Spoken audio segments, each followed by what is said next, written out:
बोलिए परम पूज्य गुरुदेव की।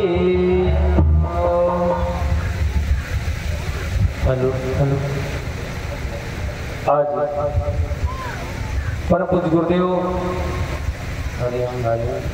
ये प्रज्ञा पुराण कथा के क्रम में परिवारों के आपसी जो संबंध हैं, पिता पुत्र,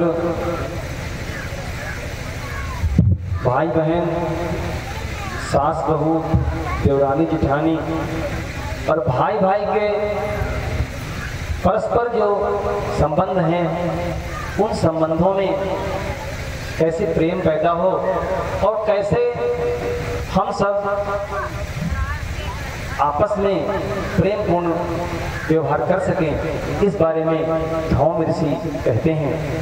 गृहस्थाश्रम धर्मस्य परिपालनमप्ययो योगाभ्यास इवास्तिह संयमादात्मनः सदा यथा कालं तु ये चैनं धर्म संपदायं यलं परलोके थ लोकेऽपि सुखं संतोषमेव च यशं श्रेयश्च विदन्ति मोदन्ते सर्वदा तथा स्वप्रयासानुरूपं च लभन्ते पुण्यमोत्तमम्। सद्गतेरधिकारित्वं प्राप्यते यान्ति निश्चिन्तं जीवनस्य परम लक्ष्यं पदं चायोगिनो यथा। महर्षि धौम्य ने कहा, गृहस्थ धर्म का परिपालन एक प्रकार का योगा अभ्यास है, क्योंकि इसमें सदा आत्म संयम का पालन करना पड़ता है। जो इसे यथा समय सही रूप में संपन्न करते हैं वे लोग और परलोक में सुख, संतोष, यश एवं श्रेय को प्राप्त करते हैं तथा प्रसन्न रहते हैं।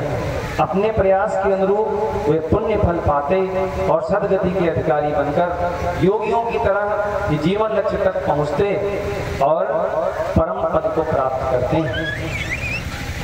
परम पूज्य गुरुदेव कहते हैं, गृहस्थ धर्म का पालन करना एक प्रकार से योग है।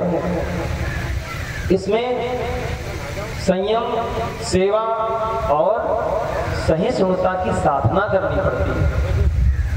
गृहस्थ एक तपोवन है, इसमें संयम, सेवा और सहिष्णुता की साधना करनी पड़ती है।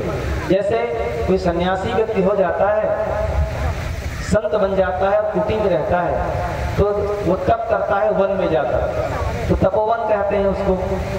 जब कोई व्यक्ति कुटिया बना के वन में रहे और तप करे तो तपोवन कहा जाता है। गुरुदेव ने कहा, गृहस्थ भी एक तपोवन है।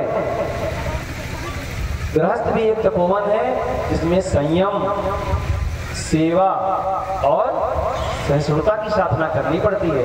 यदि हम गृहस्थ में रहते हैं ये तीन काम कर लेते हैं तो ये तपोवन है। घर में रहकर ही आप तपोवन का लाभ प्राप्त कर सकते हैं। बस अपने जीवन के साथ में कुछ संयम आवश्यक है और घर परिवार समाज की सेवा हमारे हाथों से हो जाए तो संयम, सेवा और सहिष्णुता सहन कर लेना। हम सबके संबंधों में कभी न कभी, कहीं न कहीं 24 घंटे में कुछ न कुछ समय ऐसा आता है कि हमारी और सामने वाले की बातों में विरोधाभास हो जाता है, हमारे मन नहीं मिलते, हमारे मन के अनुकूल दूसरे का मन नहीं हो सकता, क्योंकि हर व्यक्ति का जीवन अलग है। और जब कोई व्यक्ति इस सृष्टि पर आता है तो कहीं ना कहीं से अपना वो सूक्ष्म शरीर, सूक्ष्म मन लेकर के आता है। पुरानी परिस्थितियां उसके साथ में चली आती हैं और जब हमारे परिवार के साथ आके जुड़ता है और हम चाहते हैं कि वो हमारे अनुकूल हो तो कैसे अनुकूल हो सकता है, क्योंकि उसका अपना मन है, आपका अपना मन है। इसलिए परम पूज्य गुरुदेव कहते हैं कि यद्यपि हमारे साथ में रहते हुए मनों में भेद हो सकता है, क्योंकि मन अलग अलग हैं, लेकिन हमारे मतों में भेद नहीं होना चाहिए। हम पति पत्नी हो, भाई भाई हो, पिता पुत्र हो, कोई भी रिश्ते में हो, मन हमारे अलग हो सकते हैं। हो सकता है कि जो हमारे मन की बात है वो आपको समझ में ना आए, आपके अनुकूल ना हो, लेकिन हमारे मतों में भिन्नता नहीं होनी चाहिए।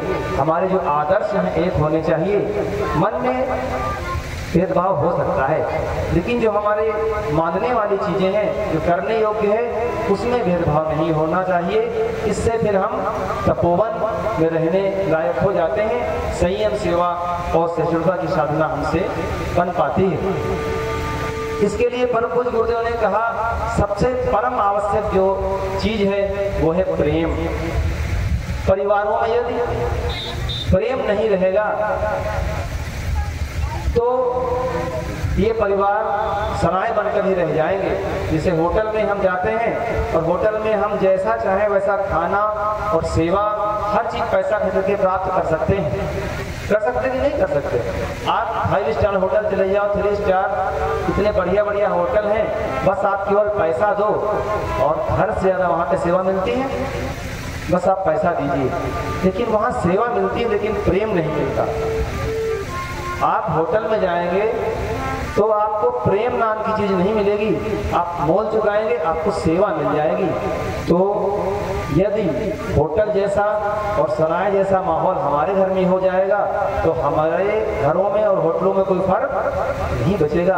प्रेम ही ऐसी चीज है जो हमको परिवार से जोड़कर रखती है, जिसके लिए गोस्वामी जी कहते हैं हरि व्यापक सर्वत्र समान